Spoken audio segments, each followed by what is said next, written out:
اعوذ باللہ من الشیطان الرجیم بسم اللہ الرحمن الرحیم اللہم صلی علی محمد و آل محمد۔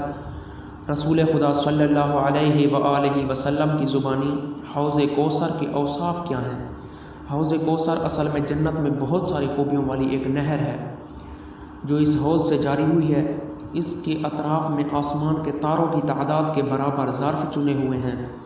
میری امت کے لوگ جنت میں داخل ہونے کے بعد وہاں پہنچیں گے۔ مزید حضور علیہ السلام نے فرمایا، میرے روبرو ایک حوض ہے جس کی وسعت مدینہ سے یمن تک یا مدینہ سے عمان تک ہے، جس کا کنارہ سونے کا ہے۔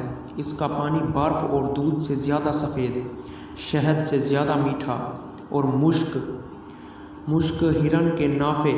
اب نافہ یعنی ایک خاص قسم کی تھیلی ہوتی ہے جو ہرن کے پیٹ سے برآمد ہوتی ہے۔ اس تھیلی کی خشک شدہ رطوبت، جس کے دانے سیاہ سرخی مائل اور ان کی خوشبو نہایت تیز ہوتی ہے۔ حضور فرماتے ہیں، حوض کوثر کا پانی اس سے بھی زیادہ خوشبودار ہے جو بڑے بڑے لولو و مرجان کے پتھروں پر جاری ہوگا۔ جو بھی اس سے سیراب ہوگا کبھی بھی اسے پیاس نہ لگے گی۔ اور وہاں سب سے پہلے پہنچنے والے مدینہ سے مکہ کی طرف ہجرت کرنے والے فقیر ہوں گے۔ اس کے متولی اور ساقی مولا امیر المومنین علیہ السلام ہیں۔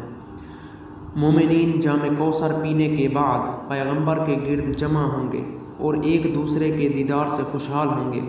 کوثر کا چشمہ پایہ عرش سے جاری ہوا ہے، جہاں اوصیاء اور امیر المومنین علیہ السلام کے شیعوں کی جگہ ہے۔ وہاں اسی مقام سے حوض میں گرایا جائے گا۔ اس کے بعد 2 نہروں کے ذریعے جنت میں جاری ہوگا۔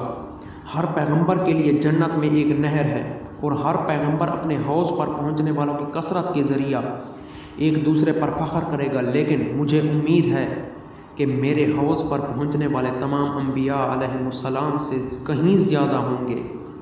اللہم صلی علی محمد و آل محمد۔